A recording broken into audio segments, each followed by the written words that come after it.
Thank you.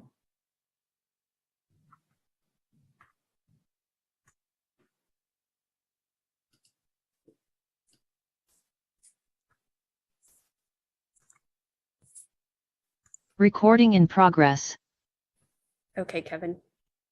All right, welcome everyone. I'm going to call the meeting to order this evening. This is a hearing of the Committee of Adjustment for the Town of Grimsby. I'm going to first introduce the committee members and staff. With us this evening are committee members. There's 5 of us in total. Dylan Bailey, if we can just wave. Dylan. Danielle Beck. Danielle. Adam Mottershead. Adam. Herb Nobes. Herb is there. And myself, Kevin Antonitis, as chair. We have staff members this evening. Adam Gignac is planner. Adam. And Michaela Bray, our assistant secretary treasurer. So I'd just like to make an announcement regarding the live streaming. Members of the public are advised that our meetings are live streamed by the Town of Grimsby. Individuals and media may be audibly and or visually recorded during this meeting. As a reminder, all electronic devices are to be held or put in silent mode during our committee meeting. So I'll just outline the procedures for the meeting as well. For the purposes of the Zoom meeting, applicants will be placed in the waiting room until their application is heard. The purpose of the application, any relative correspondence will be heard, following which the applicant will be given an opportunity to address the application or expand on it. Any person concerned with the application will then be given an opportunity to speak. At the conclusion of the discussion, the committee will render a decision and advise of any applicable decisions. And just to help maintain decorum, just address your comments and questions through the chair. Copies of the decision will be mailed to the applicant or agent and to any other person who files a written request. And to request a copy of the decision, just email Michaela. Any person, corporation, or public body has the right to appeal either the decision itself or the conditions of consent to the Ontario Land Tribunal, OLT, within 20 days of the date of the decision for consent to sever, and the same with the minor variance applications. Everyone present will be given an opportunity to comment on the applications being heard. Please address your comments and questions through the chair as mentioned. Each participant will be provided 10 minutes to speak at max. Each participant will only speak once. If you hear your comment presented by someone else, please do not duplicate the remarks. When you are called, we ask that you state your name and address for the record. Agencies commenting on applications may request certain conditions be imposed. Voicing objections to these conditions will not adversely affect the committee's decision. All members of the committee have viewed the properties on the agenda tonight and are familiar with the lands that are subject to the applications. So the first item is disclosure of pecuniary interest. Does any member of the committee have a pecuniary interest in the matters before us this evening? Adam? Thank you, Mr. Chair. It's actually about a pecuniary interest. I'm actually overseas, so I only viewed the property at Balmoral. So I'm going to be sitting at the meeting, the waiting room for the other applications. Okay, thank you for that. Anybody else? Pecuniary interest? None? And I have none. Let's see. We have then, are there any requests for a withdrawal or adjournment at all? No? Okay, and I would then call for a motion to approve the minutes of the previous meeting, which was May 17th. Are there any questions or comments regarding the minutes of that meeting? If not, then do I have a mover and seconder? Just maybe raise your hand is probably easier. Danielle and Dylan. Any further discussion? All those in favor say aye or raise their hand. Was carried, opposed if any. Okay, that's that. All right, so we have 4 applications before us this evening. The first one is A23-22 314 Main Street East. Is that the order you want to go in? Okay, so first we'll give Michaela a minute to put everybody in the waiting room except those that are speaking to this application, and then we'll go through the application overview. So just bear with us for a minute or two.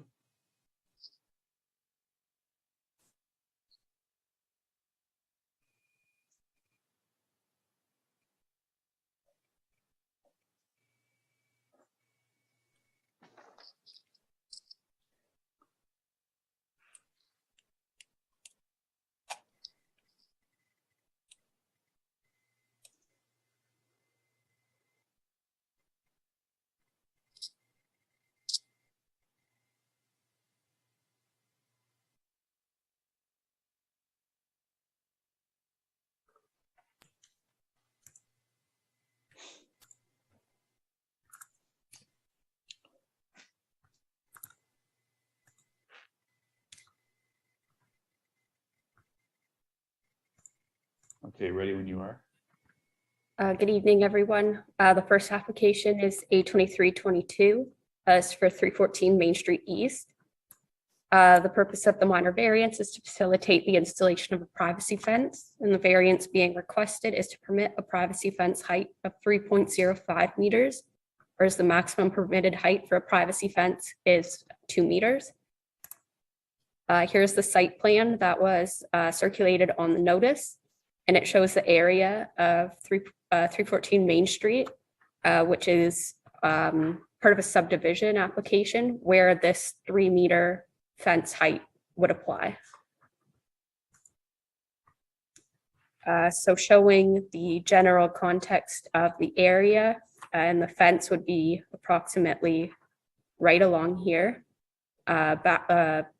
which is backing onto mostly lot 9 in its entirety.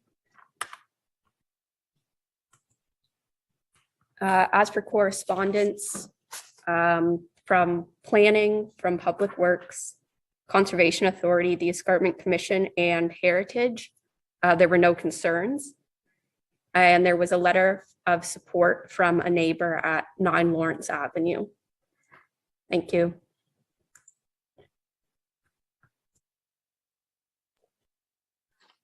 Okay, is the owner or their agent here willing to speak on the application?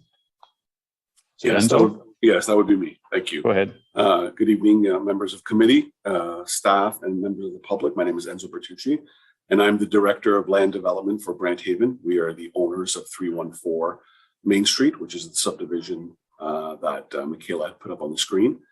It is made up of 56 single-family dwellings, and this privacy fence variance that we're seeking is a result of discussions with some of the neighbors, specifically the one neighbor that backs onto the area that the fence would be increased in height at 9 Lawrence Avenue, Ms. Annette Gibbons. Through conversations with her through this process, there was an indication that she would like to have more privacy from the units that are being constructed in behind her rear.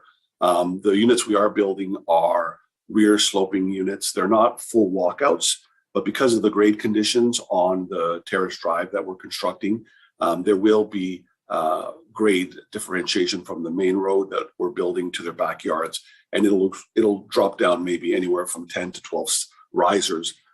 So there would be an increased height of building that these residents would be looking at.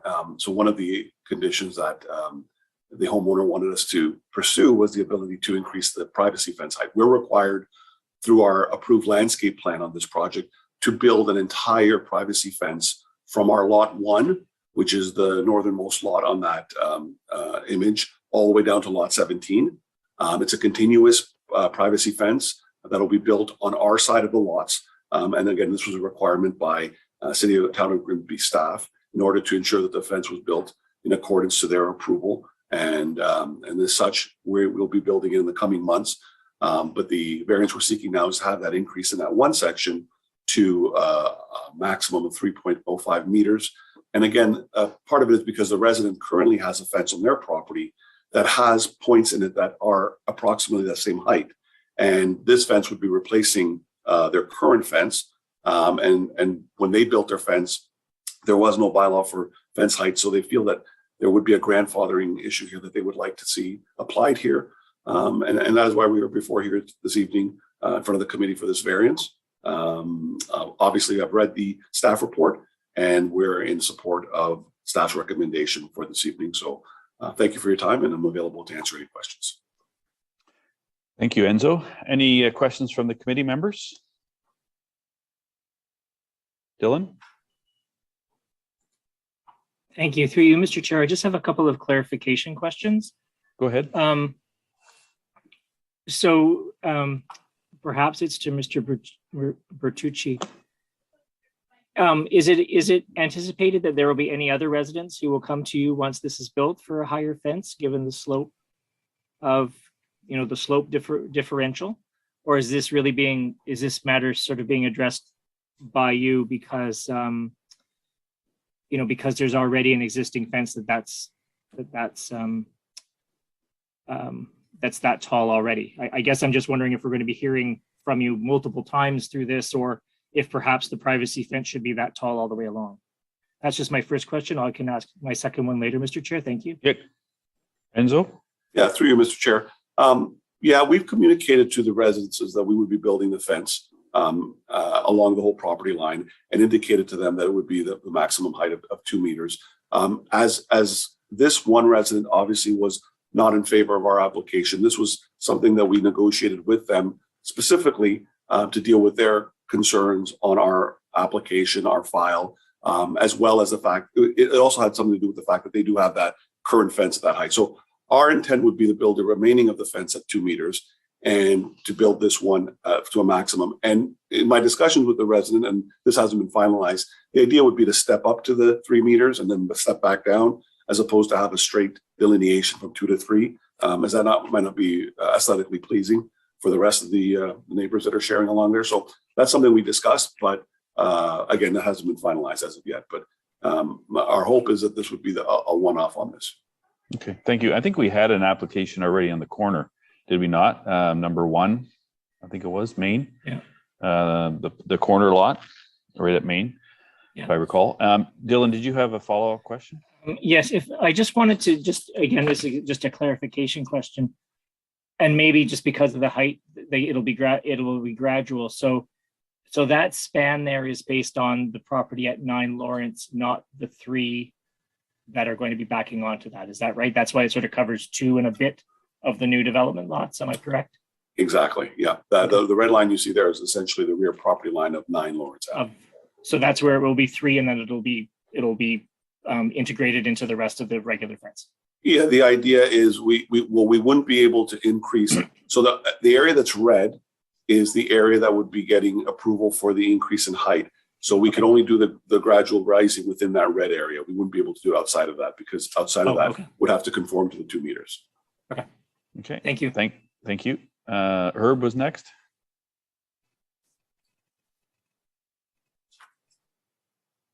Oh, Herb, you're still on mute. Sorry. Herb? Yes, Oh, yes, Mr. Chair. I do recall the one at the lot right on Main Street. That was the private owner that applied for that.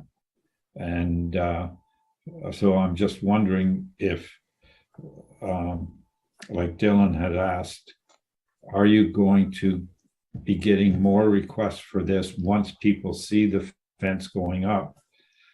I'm just wondering if we could do this for that entire frontage, and if you wanted to, you could build it. If you wanted to stay at 2 meters, you could build that as well, rather than have you coming back for each owner that's over on the adjacent properties. Mr. Chair, I think if you could answer that or something. Yeah, and Enzo, did you wish to address that? I guess my only concern with somebody that may not want that, if they want more light in their backyard or didn't care about the view, or that's just a comment. But so giving them carte blanche may be not what people want, is what I suspect, but I'll let Enzo answer that. So through you, Mr. Chair. Yeah, we did actually have some residences that didn't want a fence at all. They like the openness and wanted either a chain link to remain as is. So the idea here is the fence is being built on our lands. So we've had the approved fence through the town's engineering staff. So it'll get built the way it's been approved, save and except if there's a decision this evening to allow for this increase on this one point. We're not looking to increase at any other points. If other residents along Lawrence Avenue would ask us to at this point, we're looking to get on with this and get the fence built. So we're not looking to do it anywhere else. This would be the only case where, again, we negotiated that as part of our discussions with the resident at 9 Lawrence Avenue. So this would be the one-off location. And I mean, if other residents want to come and do something on their own property, obviously that's within their right and they can make that application. But on our lands where this continuous fence will be built, this will be the only one. Thank you. Jennifer, you had your hand up. Could we just get your name and address for the record? Sorry, just a reminder. Yeah, no problem. I'm Jennifer Koshna. I'm at 15 Lawrence Avenue, which is lot 17. So I saw the notice come out about last week, and I was just curious because I think I'm the only one who's facing on on terrace that will have a 2-story behind me. And I was just curious as to, again, why there was this one exception for this one lot. I feel that it should stay consistent, whether that's the 2 meter or the 3 meter. And then, like Dylan, to your point, if that was a option for me to be able to have the higher fence, I would, since I have the 2-story behind me. So that would be an example of where I may come back to Enzo and ask if that was even an option. But I just wanted to air that out and let everyone know, kind of as a resident, how I was feeling. Okay, thank you for that. I don't know, Enzo, if the problem now is you'll have to apply for a variance, or Enzo will on your behalf, because the fence bylaw specifies a maximum height of 2 meters. So if you wanted to go higher, you would have to apply, or they would have to apply specifically for an additional. I can't remember the width. Did you say the width of your lot? You're probably in the 60, 70 feet width as well, right? Which is about 2.5 of these. Yeah. Okay. Any other questions from committee members before there's a D'Souza. Did you see D'Souza? Did you have anything to add or comment, or? No comments from me. Okay. Is the applicant or the owner that's affected present at all, or are they commented or written in at all? They are not present, but they sent in a written delegation in support of having the 3.05 meter fence. Okay. All right. Any further questions or comments from the committee? If not, then do I have a motion? Keeping in mind the 4 tests.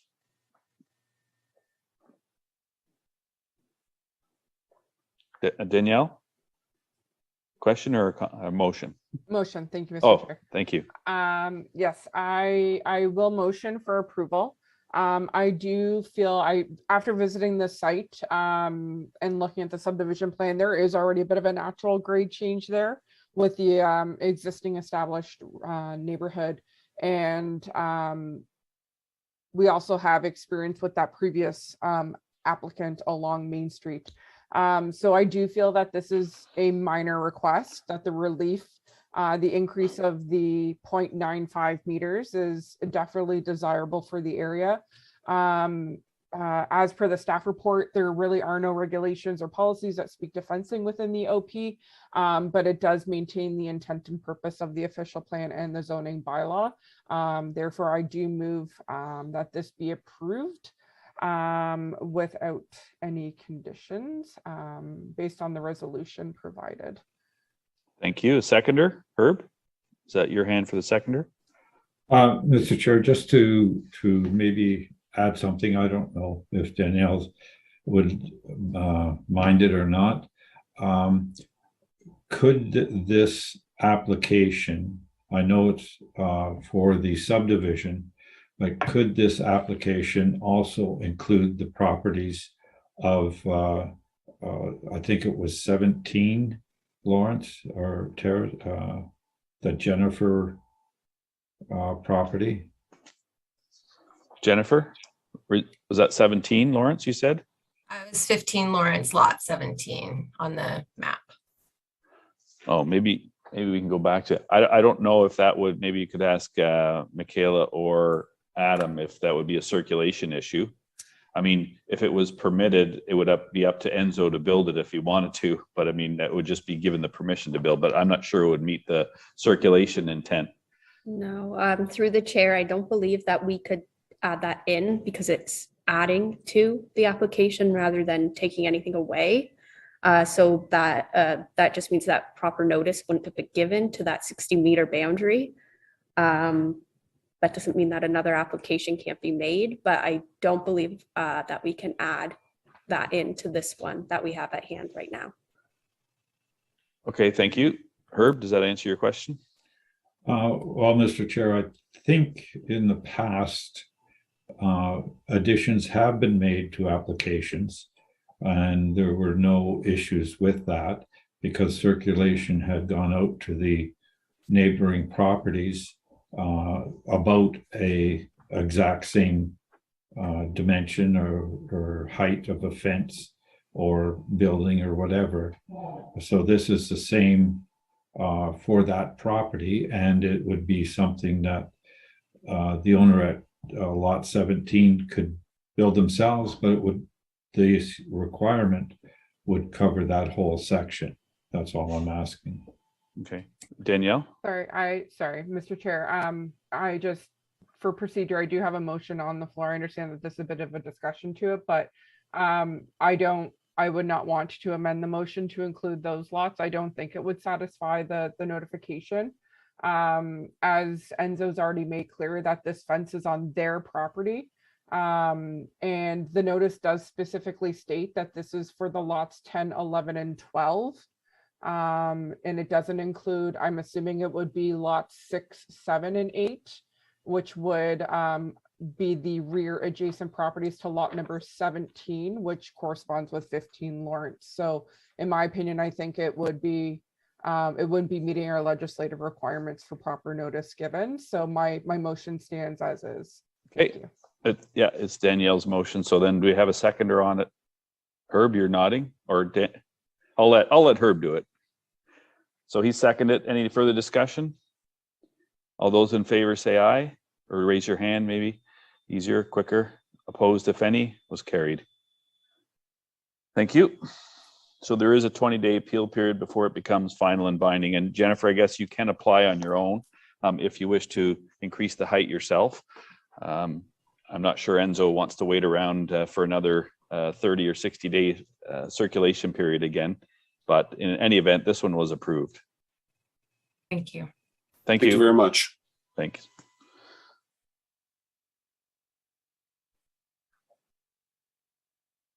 Sorry, just bear with me here. So the next application is A2522 One Bigger Crescent. We'll just give Michaela a minute to set up and allow the next applicant in.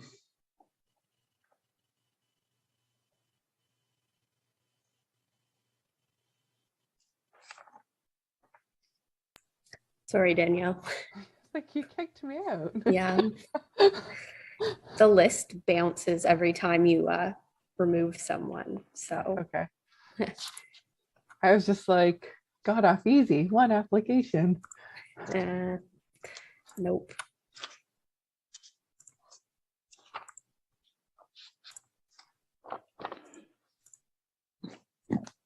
Okay. So the next application we have is A2522 for One Bigger Crescent. It's a minor variance to facilitate the installation of an unenclosed accessory structure. So in this case, a pavilion. And there's 3 variances being requested. The first one is to permit an accessory building exterior side yard setback of 0.6 meters, whereas 6 meters is required. Next one is to permit an accessory building rear yard setback of 1.2 meters, whereas 1.3 meters is required. And the last variance is to permit an accessory building overhang of 0.3 meters, whereas 0.25 meters is what's required or permitted. So this is the site plan. It's the same one as the one on the notice, just pointing out where each variance measurement was taken from. This shows the context of the surrounding neighborhood. So this was taken from Google Maps back in October 2021. It's showing the side yard of One Bigger, which is this house here, and also showing the rear yards of some of the other houses along the same street. So for correspondence from Planning, Public Works, Conservation Authority, Escarpment Commission, Heritage Department, and Grimsby Power, there were no concerns from any for this variance. Thank you. Thank you. Is the owner or the representative here this evening? Chad, did you wish to add anything or elaborate on the application? No, I think that's the gist of it. I mean, yeah, we just need a pavilion. There's not a lot of shade in our backyard, just because it's the way it is.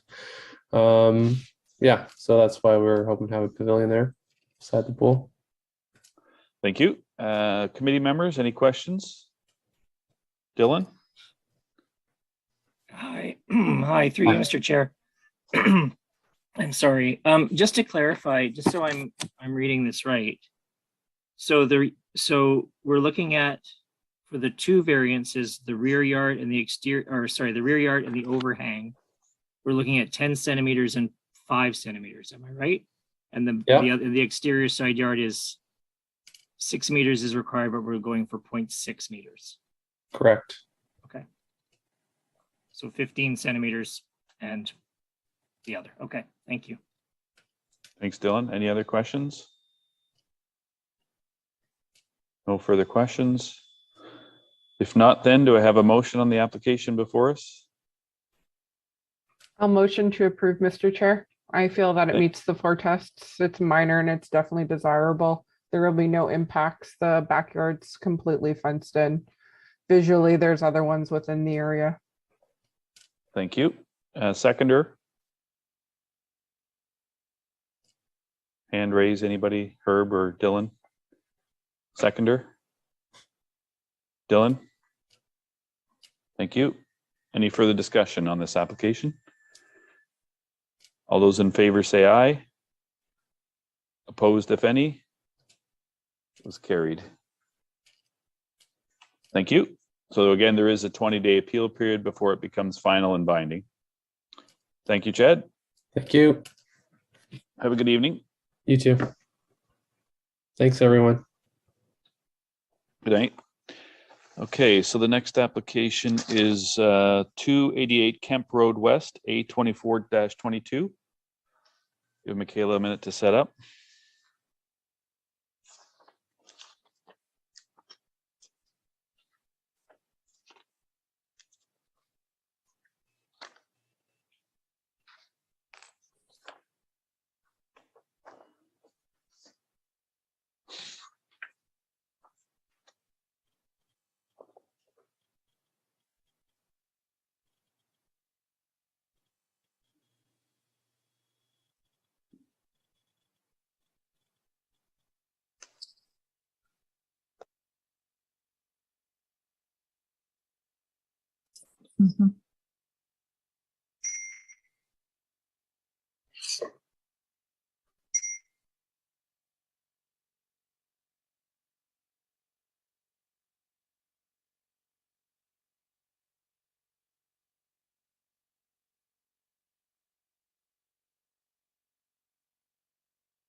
No, I got it. Okay. Okay, sorry, everyone.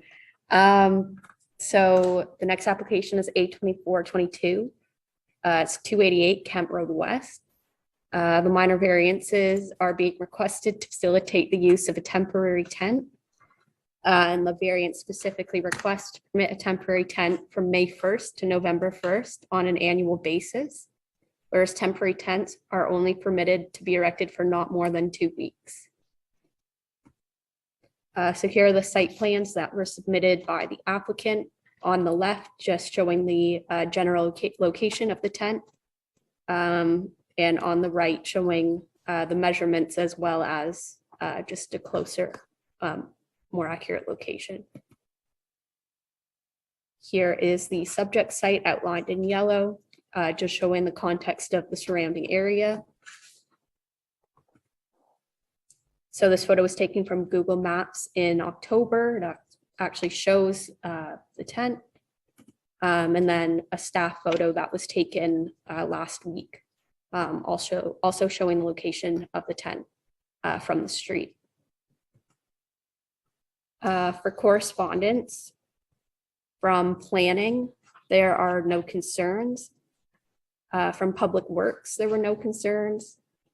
From finance, they note that finance has sometimes imposed a condition that the decision from the committee is conditional based on outstanding taxes being paid to the municipality. They note that they've seen the town of Grimsby utilize this method a couple of times, and they encourage that we continue using this option. From building, they note that the building department and fire attended the site in late April 2022. The owner was advised that a building permit could only be issued following the approval of a minor variance. And they note that should this variance be granted, the owner would still need to obtain a building permit on a yearly basis prior to the erection of the tent. From the Conservation Authority, they note that there is a provincially significant wetland. And there's also a 100-year floodplain associated with 40 Mile Creek. And they note that upon review of this application, the tent will be used on a temporary basis on an existing area of disturbance, which is a driveway. So as such, the NPCA doesn't offer objection to the approval of this application, but they note that any development or site alteration within the NPCA regulated area would need to adhere to NPCA policies and permission from the office in the form of a permit.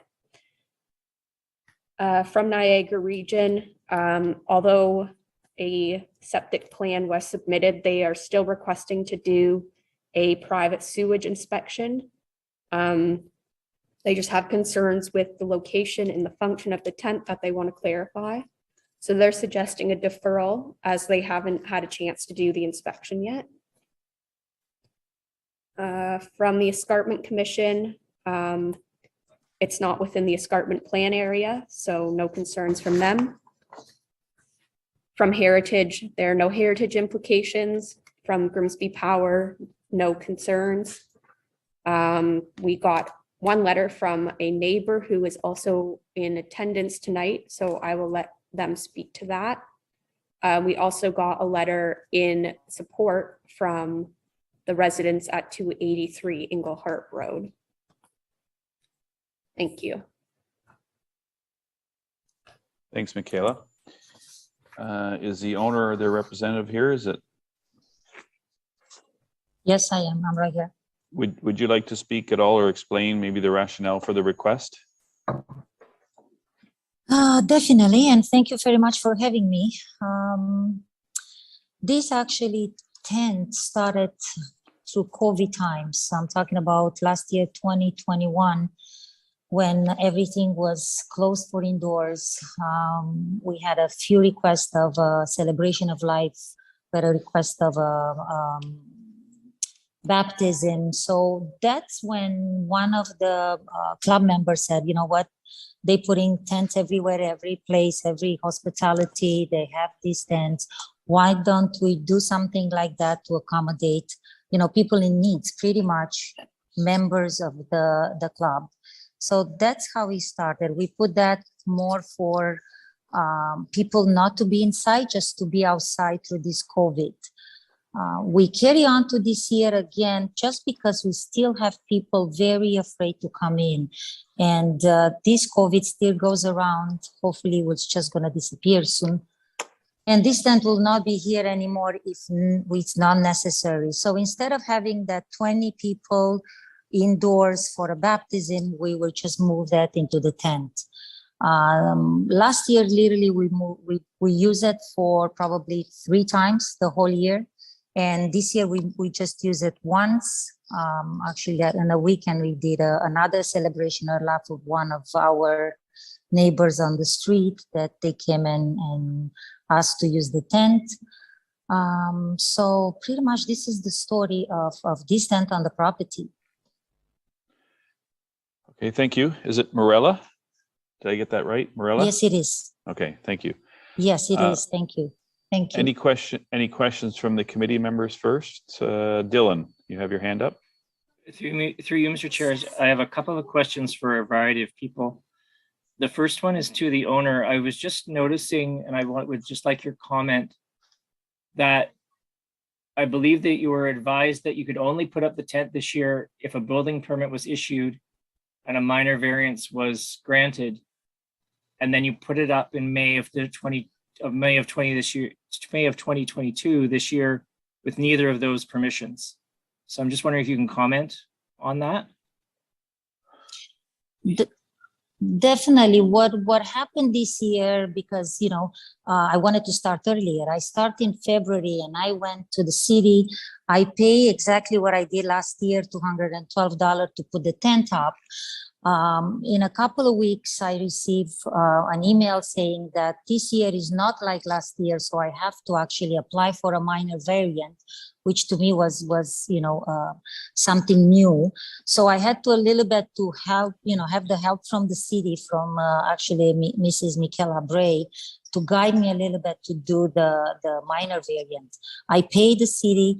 In the meantime, that $212 was still on the city account, the city of Grimsby account, and they told me that if I need to use and put the tent up, I can use that. So that was my understanding, and tent was paid already from last year. So I said, okay, let's put it in May. I figured out that the minor variant will be, we have the 2 weeks or whatever, $212 was the payment that I did already to the city. So that's why it came out earlier than the final decision. Okay, thank you. Through you, Mr. Chair, I just have a couple of extra questions for staff regarding this, just so I'm clear going forward. So I guess if this is approved, because this is going to be something that would be obviously a building permit would be required annually as per Public Works, or I believe it was Public Works that said that. But if this variance is passed, I'm assuming would the conditions be that the tent would need to be going forward the same size and location? Is that sort of the understood, or is it just any tent on the property? So I guess that's my first question. My second question for comment is the Grimsby Department of Finance comment about the an outstanding payment to the town. I know the town has a number of tools in their toolbox in order to collect fees, and I leave it to the experts to comment on that. But is this something that I'm assuming would only apply to businesses? And if so, is this something that is part of the application? So this is something that they would be aware of going, as they're proceeding down this road in order for transparency and fairness. Because I know that I think I've maybe seen in my 2 years, maybe this once, but if it's going to be an instrument that's used going forward, that should probably be used, I'm assuming, it should be more of an open and transparent policy. So those are my two questions, Mr. Chair. Thank you. I don't know if Adam or Michaela wants to try answering that. I can answer the finance related one. So through the chair, you're correct. Under the Municipal Act, they do have multiple ways of collecting outstanding taxes. This was just a suggestion from them. If it wasn't requested specifically as a condition, it was a suggestion, really. And just for a bit of background, on every single minor variance application, finance does get circulated. So the director of finance, and I think like the manager of revenues, I believe, get circulated. So it is up to them to check if there are outstanding taxes on a property. So that's not something planning does. So it would be something that they would have to flag, and they would have to determine how they want to deal with it, whether it's another tool of the Municipal Act or if it's by imposing a condition. And as for your question about businesses versus just private citizens, I believe that in the past, the two that I'm aware of, the first one most recently was a business, but the one previously was a private citizen on Shoreline Crescent. So I don't think there's any specific type of applicant that finance would apply this to. So that would be my answer to that one.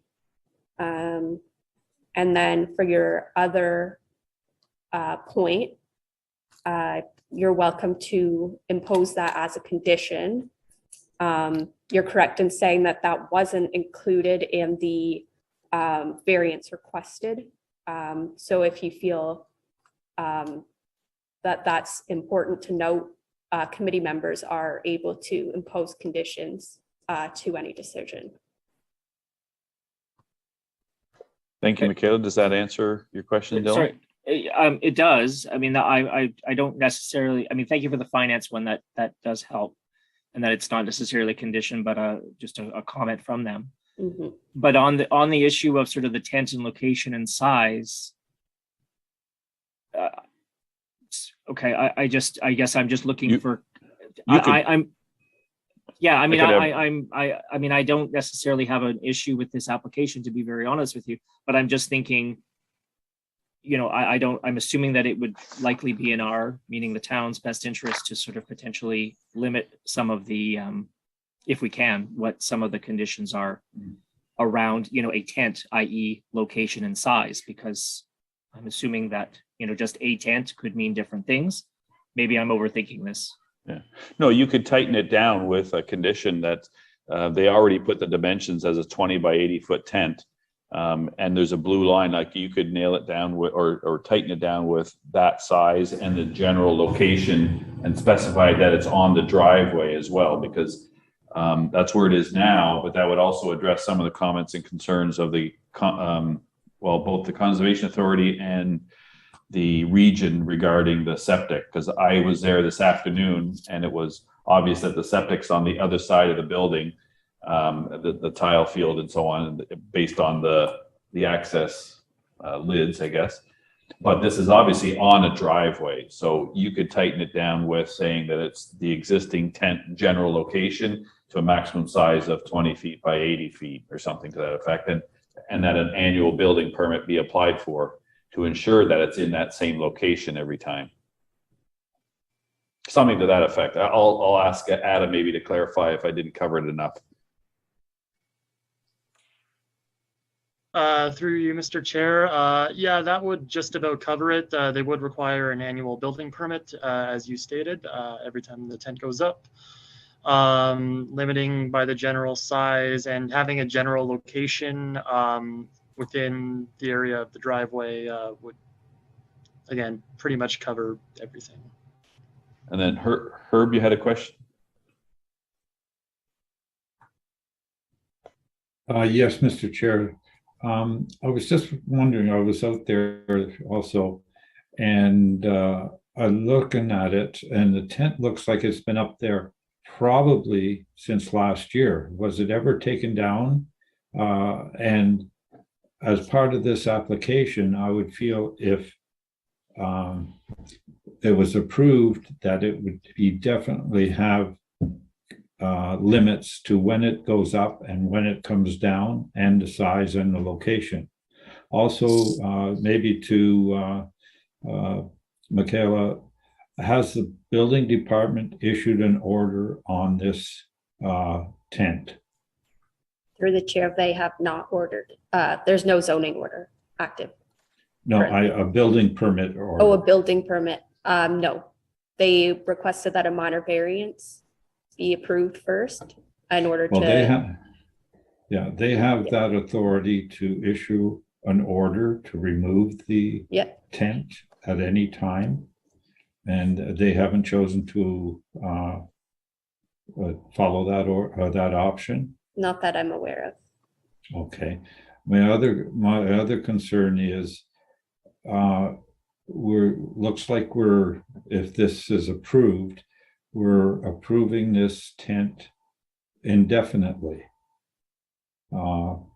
It says for many years, so we don't know, and I don't think that we should be doing something like that. I think it should be reviewed, if not on an annual basis, maybe every 2 to 3 years, that another application should come in. If this is going to be a permanent fixture out there, then they should be applying for a permanent building as well.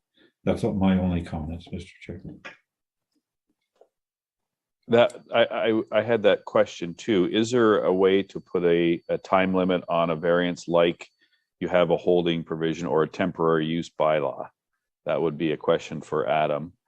Going to test your knowledge of the Planning Act. Can you put a temporary permission in a variance? I'm thinking not, but the request, Herb, specifically is to only allow it from May 1st to November 1st. But you're right, it would then be in perpetuity for that time period. You'd have to then narrow it down to the location and size as shown on the site plan. But I don't think there's another way to use a temporary limit on time-wise, right, Adam? Through you, Mr. Chair, to the best of my knowledge, no, there is not.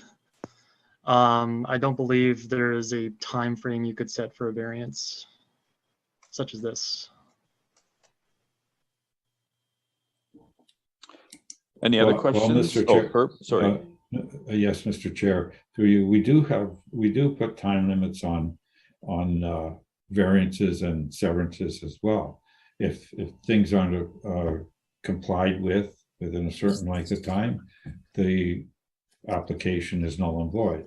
And with this here being such a broad application, the committee has the options and always has the options to put any condition on it that they feel is necessary. And because it hasn't been done before, doesn't mean that it can't be done at this time for this application.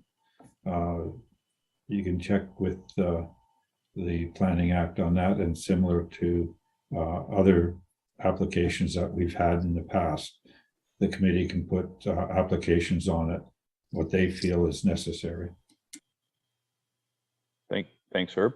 Danielle, you had your hand up. Yes, thank you, Mr. Chair.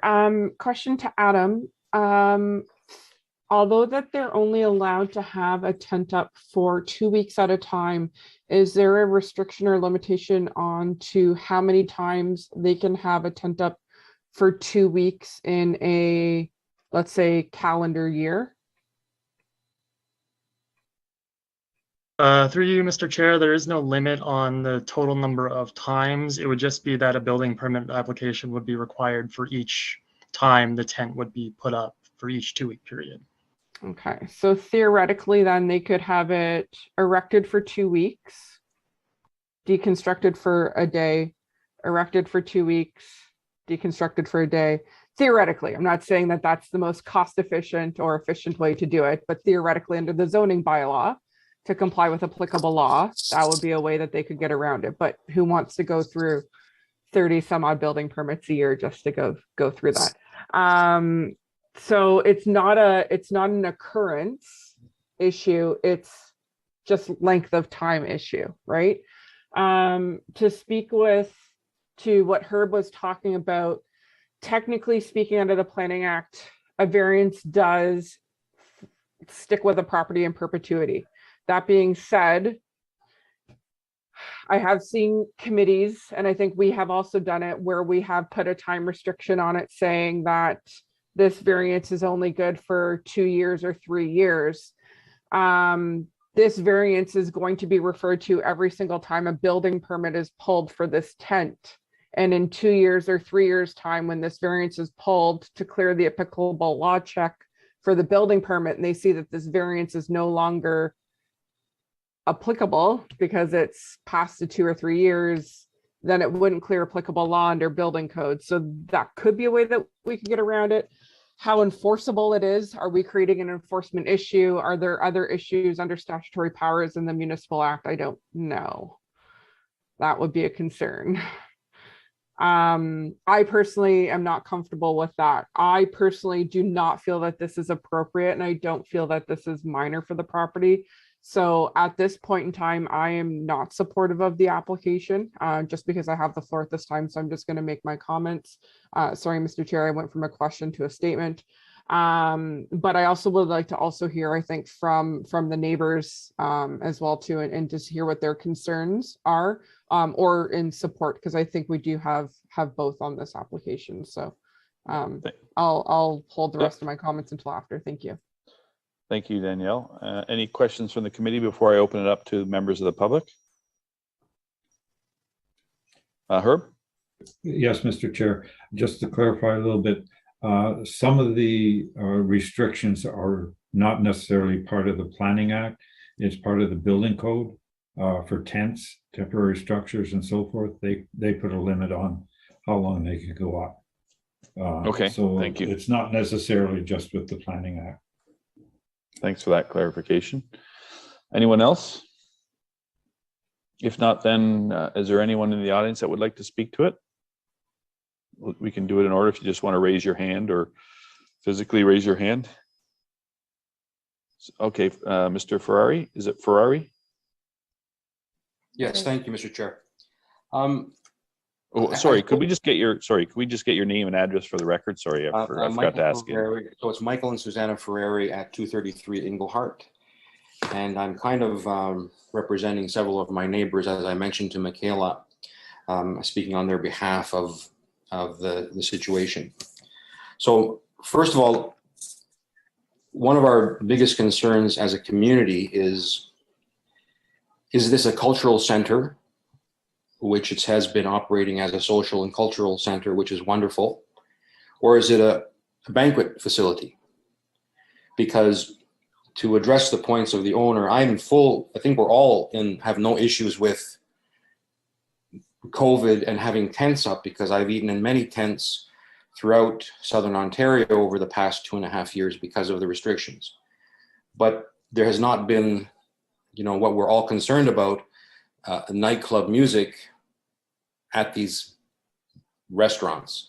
So if you're planning to have a function like a communion or a baptism or some ceremony for your community, that's wonderful. But on your website, you're advertising outdoor dinner dancing, which is kind of, is it a outdoor club, or should that be inside with the loud music? Because we're kind of at a fork in the road. Do we address the tent issue? Because I don't think anybody has an issue with you having functions under the tent with some guys playing the guitar or the mandolin or a quartet going on. But when there's music going on, like last on June 4th, there was music going on till after 12 o'clock in the evening. And we understand that a variance for the noise was purchased to bypass the bylaw. So is that going to be a continued event? So I'm not trying to say what you can and can't do on your property, but if the tent is going to facilitate an outdoor nightclub 2 or 3 times a weekend, we're all very concerned. And the other big issue is that the zoning here is 01 and 02, which is a social club for a few events. And now, according to your website, you're advertising a banquet facility hosting outdoor dancing.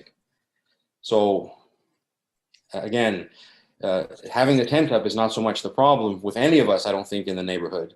It's what is going on in the night in the tent when you're hosting it, because it's definitely disturbing many people in the area that are zoomed in and have expressed concern for me to kind of voice their opinions.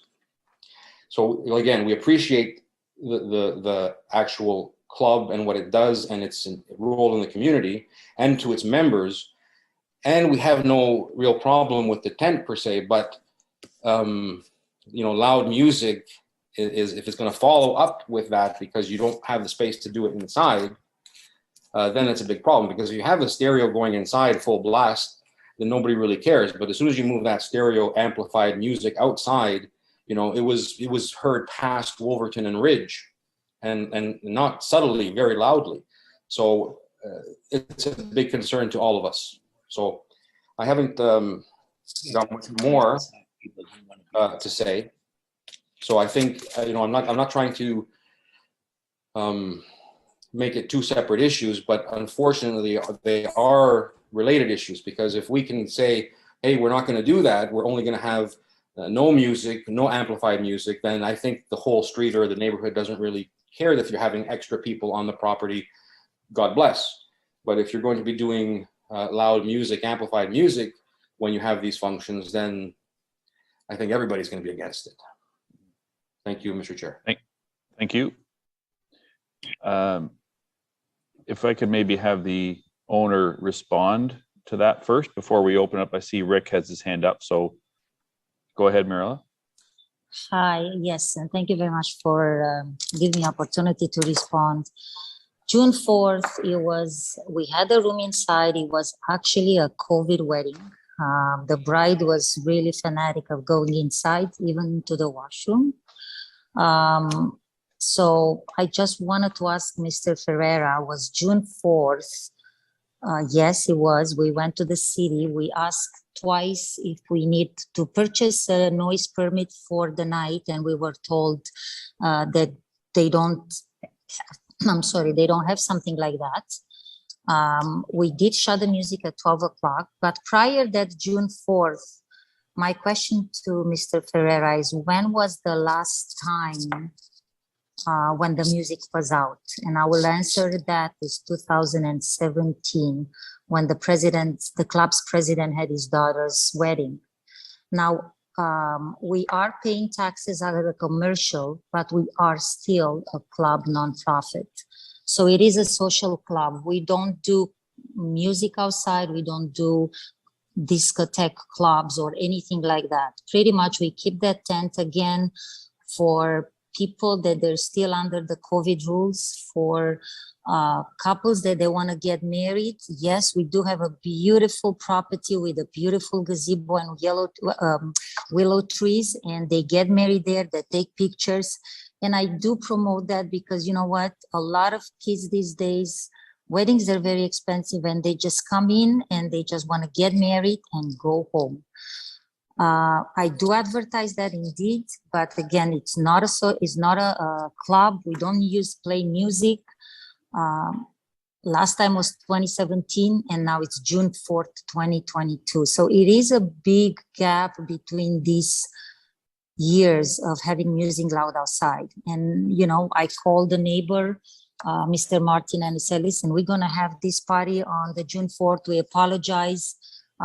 You know, we talked to him, and again, we apologize. And Sunday, it doesn't happen. We don't want to disturb anybody, any neighbors. We like this property the way it is, nice and quiet, and we want to keep it like that. That's all. Thank you. Thank you. Rick? I'm sorry.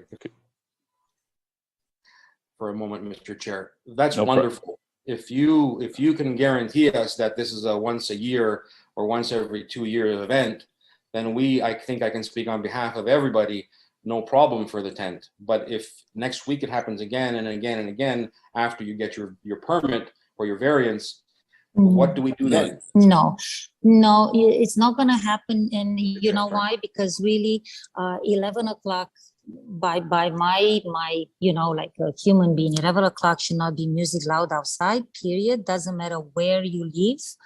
And I do respect the neighbors. And again, I don't think, if you remember another date prior this June 4th, how long ago was another loud music outside? Yeah. Okay. Long time ago, 2017. Okay. Thanks for that, Merle. I'm gonna now. Thank you. I'm going to pass it on to the next person that has their hand up. Rick, can we just get your name and address for the record too? Yeah, thanks, Mr. Chairman. It's Rick and Michelle Nordeman at 237 Englehart Road. Yeah, I don't want to waste anybody's time. I just wanted to say that I completely agree with Mike and Susan, and we have the similar concerns. No problems visually with the tent, although maybe I would prefer, if it's going to be a more regular thing, that a pavilion of some sort would be a little bit more nice to look at, but not a big deal with the tent. It's the noise that we and most of the neighbors are concerned about. It's nice that she spoke to their immediate neighbor, but as Mike pointed out, the music was heard for miles and miles, and it went on and on. So I've been here for we've been here for 3.5 years, and Gizios has been great neighbors as far as I'm concerned. Now, most of it has been through COVID, so maybe I don't have an accurate view on that, but they've been good neighbors as far as I'm concerned. This is the first time we've ever heard that, and I'm thankful to hear that appears to be a rare problem. And like Mike says, if this is going to be something that happens once every 5 years, we can handle that. But we don't want it to be a once a week or once a month thing for sure. Thank you. Thank you, Rick. Herb has his hand up again. Go ahead, Herb. Thank you, Mr. Chair. I was just wondering, the owner indicates that they had events there in this tent since 2017. Was a permit never applied for this tent back at that time? Marilla? It was not a tent. It was an outdoor wedding. It was a dancing under the star for the president's daughter. They eat inside. We had everything inside. They just wanted to have the music outside. It was a beautiful night. And it was not a tent. It was just a dancing under the stars, pretty much. I have a question for Adam. Is a pavilion, an outdoor pavilion, a permitted use under the existing zoning bylaw? Like if they came in for, instead of a tent, and they didn't get, let's say it was denied, could they just come in tomorrow for a pavilion? Through you, Mr. Chair, just from taking a look at the permitted uses in section 12 of the zoning bylaw, 1445, there are accessory residential, never mind, that's not permitted in the O1 zone. There are shelters and docking facilities permitted as a use. I am not, there is no specific definition for that use, so it is possible it could fit under that definition. But if it is an accessory use to the club, then, or the business going on there, then yes, it would be permitted as an accessory use. Okay, thank you. Any other questions from the committee members at all? Sorry, through you, Mr. Chair, I don't think I understood your question. What do you mean necessarily by I'm a just pavilion? saying, like, well, if Marilla and the club was interested in having kind of open air, events, what's to stop them from coming and putting a permanent pavilion with open sides and perhaps a canvas roll down side and having the same effect if that's a permitted use rather than a tent, other than maybe cost. But I would imagine, I think I asked Marilla what it costs to rent this tent every month, and I would think you'd pay for your pavilion in 6 months, to be honest. But that's just a stab. I'm just taking a stab at it. I know. We you know what? I'm going through this application with all the members, and everybody says, why you want to put it? Because you know what, it cost us so much and it's no money. And, like a stubborn person that I want to please a lot of, people under COVID. If COVID disappear next year, this tent will not be up. Trust me, it's too much money. It is a lot of money. And I appreciate that you mentioned that. And I said to you, no, I don't even want to think about it. So really, we put this tent again because of COVID. And I wanted to have this tent again this year because of the whole procedure. I have to go through these things. Who knows? Maybe next year is not going to be up. If we don't have the money and the things that they're not going the right direction, we're not putting it up. It's expensive. It's not cheap. And the club doesn't have a lot of, money to play with. So, well, this is all. I empathize with the COVID thing, as do some of the neighbors. And I think there's two different issues here. One is a noise enforcement issue. Like if there is a noise complaint or it becomes regular, then I think it's only fair that the neighbors have a right to file a noise complaint, which I think is an enforcement issue. But yeah, I would rather see a permanent pavilion. But I don't know if there's, to Herb's point, if there was a way to grant permission for, let's say, a 2-year period, give you enough buffer specifically the tent of 20 by 80 on that location, I'd be in favor of something like that, but not seeing it going on in perpetuity. It'd be my thought. Then you might as well build a pavilion. You meet but by the sounds of it, it's a permitted accessory use, provided you can satisfy the Conservation Authority and the region. But that would be my feeling on it, is if there's a way to put a temporary permission on it specifically to this. You know what, the word pavilion, it came up, when you came today in a property, it didn't even crosses my mind.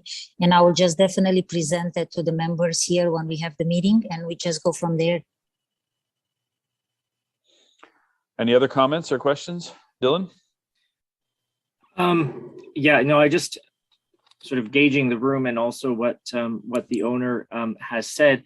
There is also the statement regarding from the, I'm just finding it here, from the region regarding they've suggested that this be deferred because they haven't had the fee and the inspection regarding the septic has not been completed. I know this is a long discussion, but that seems to be a concern by the region. So just given those comments, is there any, just to my fellow members, is there any appetite to defer this application, sort of either pending that inspection or pending, further discussion by the owner with the club governance as to steps forward? Just a suggestion before we take this to a vote. Sure. Herb? Yes, Mr. Chair. It seems to be first that the building department has been dealing with this tent for some time now. And it looks like the finance department has been dealing with this property for some time now. And it seems like the region septic has been dealing with this property for some time. I'm just wondering why these issues haven't been taken care of before this time, especially the septic system, if they haven't been able to get onto the property or someone at the building, and same with the finance for it, for the taxes or whatever.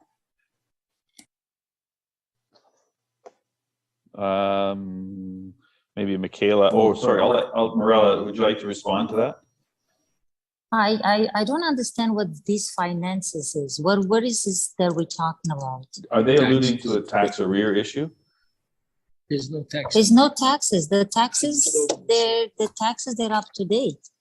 So I don't know what we're talking about. That's why I'm a little bit confused. It's just I own them what it is, the first this year. So I really don't know what is this about. I don't know what their concern would be. I mean, like Herb said, there's other ways. I'm trying to understand what he means.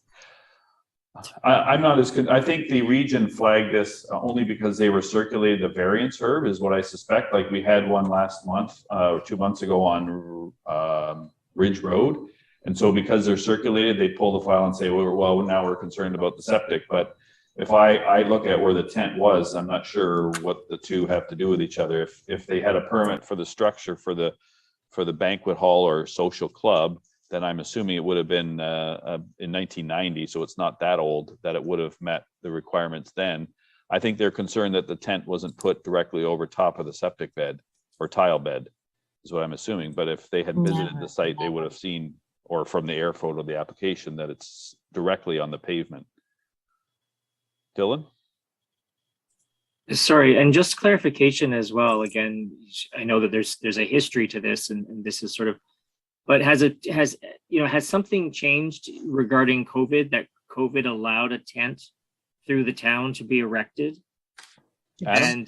and has that, sorry, Mr. Chair, but and has that changed? Because while things are, and maybe things have lifted to the point where that no longer is something that it can be put up, and now we're into this stage. But if not, I don't understand if this has just always been the way it has been, or if there was a COVID provision.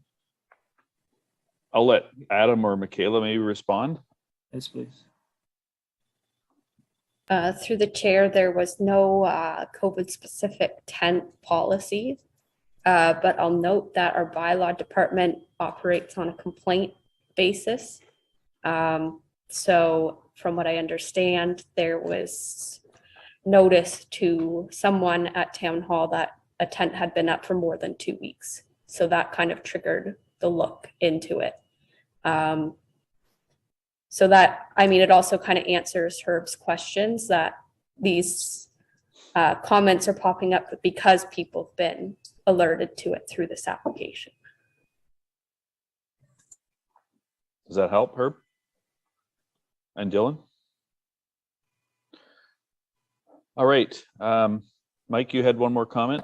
If I may, Mr. Chair, I just really want to be clear, and I know I've said it and you specifically said don't repeat things, but I really want to be clear that we support the tent being up under the right conditions, for you to have functions, to make more money, for your club to be viable. As many restaurants and other facilities have had tents, I am not against the tent. I think the neighbors that I'm speaking for are not against the tent. And to make sure that when you say to us that noise after 11 won't be, you don't like it, does that mean if the tent is up, we're going to have noise, loud music till 11? Or are you guaranteeing us that there will be no loud music? No, sir. No, no music no music outside. So we don't play music. You know, I really don't know how long you live at this address. But again, the last time we had outside dance was 2017, and now it's 2022. I know we had the 2 years of COVID, but it's 18, 19, 22. So it's good 3 years of business that there was no music outside. Okay, I think now we're starting Thank to go you. in circles, so I'm going to ask the committee or somebody make a motion with the reasons. Danielle? Yes, thank you, Mr. Chair. And I'd like to thank the applicant and all the residents that attended and provided your justification. The additional information really helped me in review of this. Having this conversation and talking it out has really clarified a lot of things for me. And I am actually leaning more towards being in favor under the more appropriate conditions or some rewording of the notice of decision. So I'm just going to throw out some wording there to kind of tie it down in hopes to kind of encapsulate everything that we've discussed. I was just playing with some things and looking back on some previous decisions. So referring specifically to our resolution, Michaela, Dylan, Kevin, and Herb, and to Adam as well too. So very similar wording, be resolved that submission A 2422, and I'm Morella, I'm not going to try to even pronounce your last name, so I apologize. I'm just going to call you Morella for No problem. 288 Kemp Road West to permit a temporary tent from May 1st to November 1st on an annual basis until 2025, so for a period of 3 years. So that'll be right into the decision. Whereas temporary tents are not permitted to be erected for not more than 2 weeks, be approved.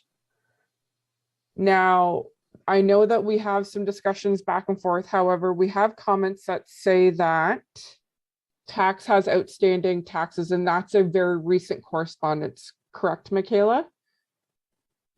Through the chair, that was received this morning. Or this Yeah, morning? Okay. or yesterday, Okay. very recent. Yes, so be approved with conditions. So the first condition, to satisfy all outstanding fees or to pay all standing fees to tax or finance, the appropriate department. Michaela, if you can encapsulate that. And then to satisfy the region of Niagara with respects to a private sewage system inspection. So those would be the two conditions to encapsulate those. I think that, Dylan, I see your hand raised. What? Yeah. Oh, sir, go ahead, Dylan.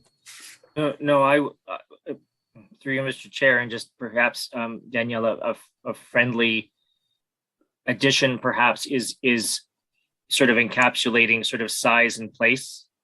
I would be more comfortable, a tent to be located, on the driveway, no greater than 80 by 20 feet. I can't remember what the other within the general location of it is now, basically. Yeah. Can we say as per the plan submitted with the application and tie it to the 2 plans that were submitted? So that would be the site plan. Sorry. Yes, it's on one sheet of paper that was through the circulation, but there was 2 plans. There's an NPCA, looks like 2020 plan with a location of tent to be installed, and then an aerial showing the 20 by 80 frame tent. Correct. And yeah, those two plans, exactly, yes. Michaela. So can we tie it to those 2 plans? Just to be, Dylan, is that what you're referring to? We can even tie it specifically to those as well. Yeah, so I think just general, related to that. So general location, general size. Yes. Okay. I'm good. Yeah, Danielle, we have done that in the past where we tie it down to the application, the site plan as submitted. So it does tie it down. I agree with that. I found one that was like that. I was just trying to vet through some wording, and I was actually going to ask if we wanted to tie it to the application plans or if we wanted just to verbally describe it was going to be my next question. So I appreciate the assistance in motion wording, Dylan and Kevin. So yes, so that would be then my motion. Resolve that submission A2422 by Morella for 288 Kemp Road West to permit a temporary tent from May 1st to November 1st on an annual basis until 2025, whereas a temporary tent is not permitted to be erected for not more than 2 weeks with the following conditions. So that would be the outstanding taxes, the region of Niagara private sewage system inspection, and we would tie it down to the 2 drawings that were submitted. So that is my motion then. Yeah, and I believe a friendly amendment was also related to the building permit be applied for each year. Well, I think that would be required no matter what. I don't know if that would be something that we would want to include. That would be a requirement no matter what once it. I'll check with Adam on that one. Is that just a duplication or being redundant? Through you, Mr. Chair. Yes, the building permit would be required each time the tent is erected. So yeah, it would be redundant. Okay, thank you. A seconder on this motion then? How much is it? And then I'll open it up to comments again. So Dylan, seconder? Why? Yeah, any comments? I just, Mr. Chair, sorry, just to clarify, Danielle's motion, when it says to 2025, I'm assuming that you would allow the to Danielle, I'm assuming you would allow the 2025 season. So the intention would be to also allow the 2025 season. Yes. Okay. That would be to November 1st, 2025. Okay. Yeah. Just so I was clear. Inclusive of November 2 and November 2025, if you want to word it that way, that would be yes. Thank you, Dylan. Yes. Thank you. Thank you. That's then you're seconding that, Dylan? Okay. Any further comments or questions on that? All those in favor say aye or raise their hand.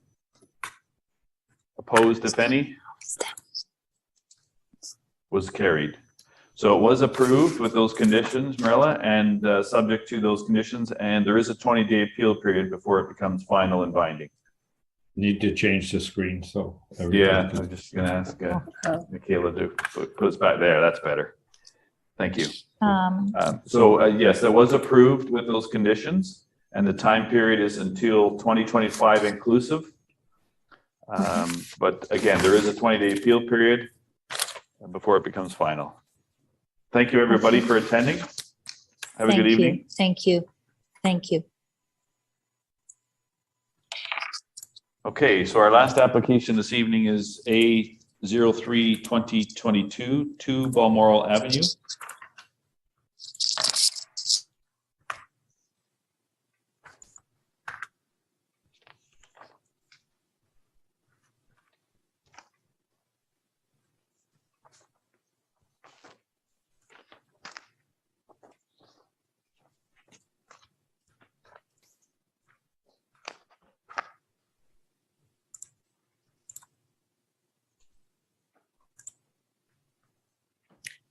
Hi, everyone. So the next application is A0322 for 2 Balmoral Avenue.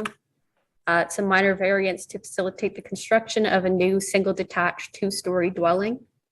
The variance requested is to permit an interior side yard of 1.2 meters, where 3 meters is permitted. To note, this application was deferred from January 2022, and at the May 2022 meeting, there was a non-decision on this particular variance. The aerial photography showing the site context to Balmoral is outlined in yellow. Photo was taken by town staff May 2022. It's the current site. So on these plans submitted for the May 2022 meeting, it shows the interior side yard setback of 1.2 meters, whereas 1.3 is required. However, since that meeting, the applicant is willing to increase that interior side yard from that 1.2 meters initially proposed to 1.5 meters. The applicant has also provided some elevations of the dwelling. So this is the front. So this would face along Roslyn. The rear. So this would be facing that neighbor at 4 Balmoral. And then the left and right elevation. So the left would be at Balmoral. And then the right would be the neighbor kind of facing towards the escarpment. As for correspondence from planning, there are no concerns with the variance. From Public Works, they note that the proponent must demonstrate that the proposed windowsill openings have protective measures to ensure that an appropriate stormwater freeboard has been accounted for. And they just note that they haven't received a grading plan yet, so they're not able to provide their perspective. And this is a condition as well as the submission of a grading plan and protective fencing around the vegetation. From the Conservation Authority, they note that there's no regulated features and they have no objections to the application. From the Escarpment Commission, it's outside of the escarpment plan area or their area of development control, so no concerns. From Heritage, there are no heritage implications with the subject properties. Grimsby Power, again, no concerns. And there was a letter submitted from the neighbor at 4 Balmoral. It's a letter in opposition, citing concerns with privacy, views, shade, as well as drainage. Thank you.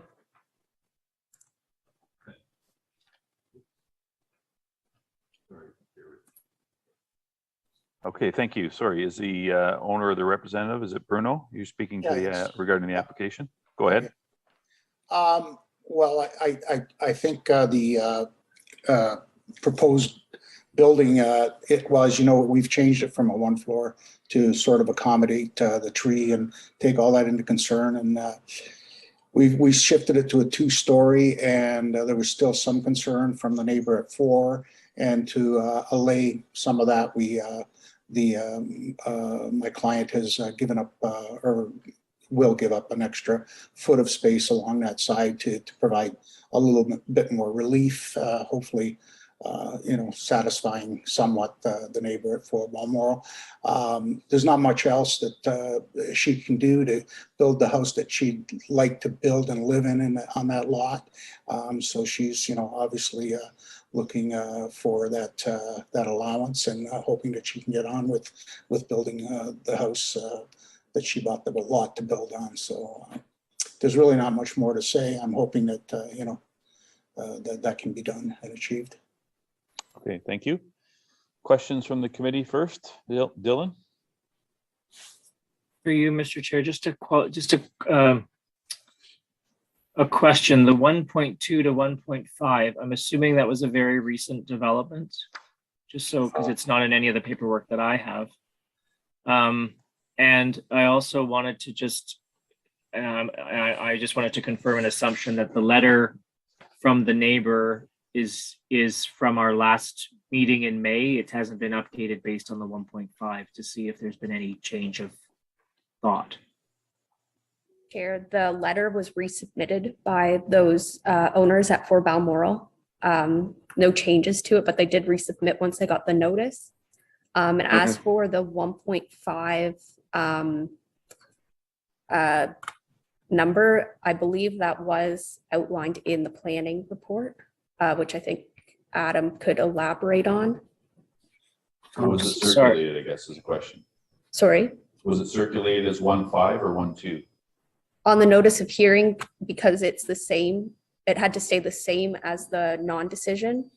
It was circulated as 1.2, but in the planning report, it's noted that 1.5 is a possibility.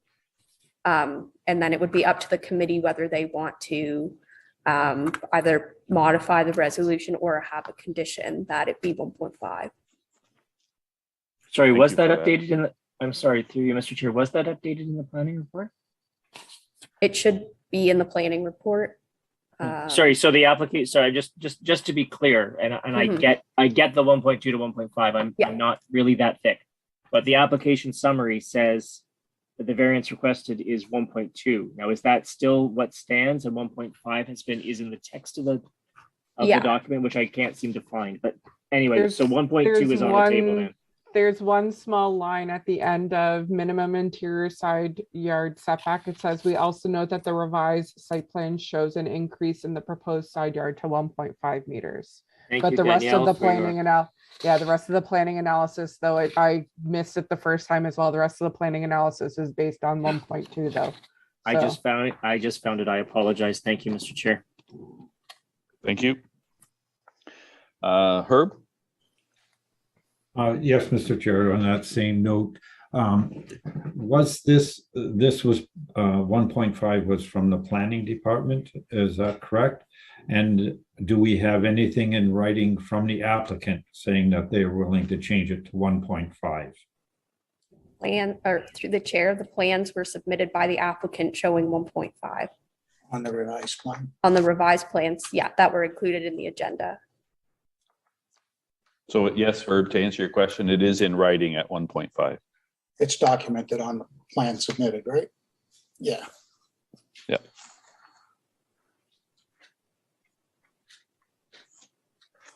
Any other questions, Adam?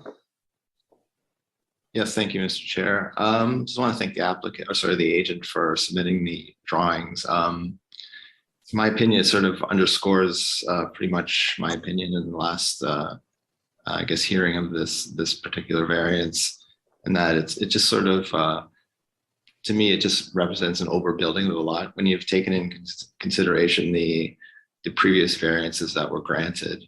My opinion, these variances sort of work in tandem. There should be a little bit of give and take, and I think the fact that they are going to 2 stories sort of reaffirms to me that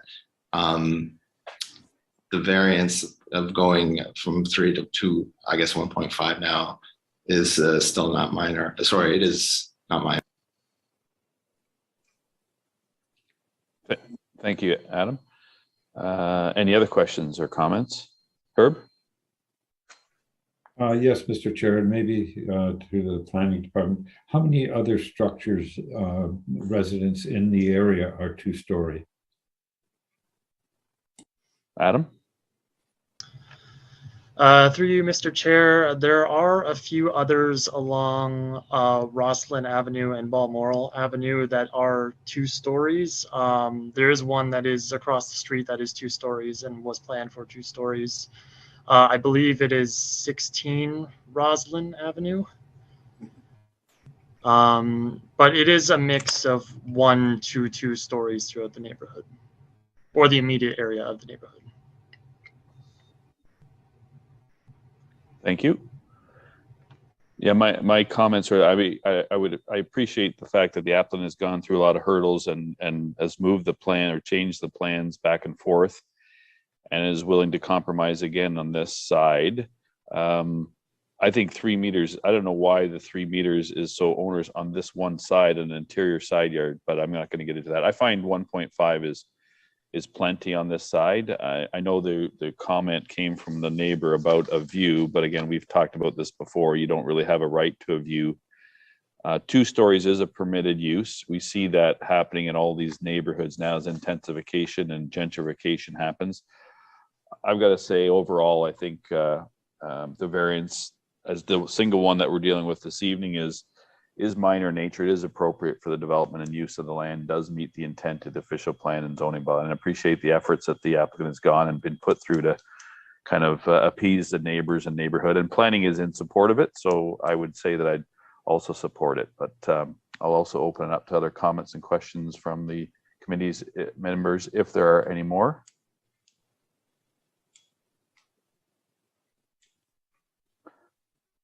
It's quiet. So I will ask then for a motion. Danielle? I will just start with comments of is up until at this point, I have not been supportive of the application and the variances. I would like to mirror my other committee members' comments in that the applicant and the homeowner have been very willing to work with us and have done a lot of changes to accommodate the neighboring concerns. So I appreciate that. The fact that they have brought it up to 1.5 from the 1.2, I mean, does show some negotiation and willing to work. 2 stories is permitted as of right, so there's no variance for asking for relief for that. So I move to approve this application. I'm just going to double check the resolutions, what to see that we have. Okay, we do have conditions. Yes, okay, so I move let it be approved and resolved that submission A0322 by Natasha for 2 Balmoral Avenue to permit an interior side yard of, and we'll correct that to 1.5 meters, whereas 3 meters is required, be approved with conditions. I do feel that this is minor in nature, that it's appropriate for the development of the lands, and that it does meet the intent and purpose of the zoning bylaw and official plan. I do feel that those 3 conditions are also appropriate as well too, based on the staff comments received. So Thank you. A seconder, Dylan? Any further discussion? All those in favor say aye or raise their hand to make it easier. Opposed, if any? It was carried. So there is a 20-day appeal period before it becomes final and binding, but it has been approved. Thank you very much for attending and your patience on this matter. I think I saw 3 notices on the property when I drove by this evening, so we appreciate your willingness to work with the staff and committee. Okay. Can I also thank the committee for their diligence in helping this process? I'm sure my client will be thrilled. Thank you. Have a good evening. Have a good night. Thanks to all. And I believe that's it, right? So the meeting is adjourned, unless anybody else has something miscellaneous to add. I think that's it. Thanks, everybody. Have a good evening. Good night. Thanks. Have a good night. Good night. Thank you. Thanks.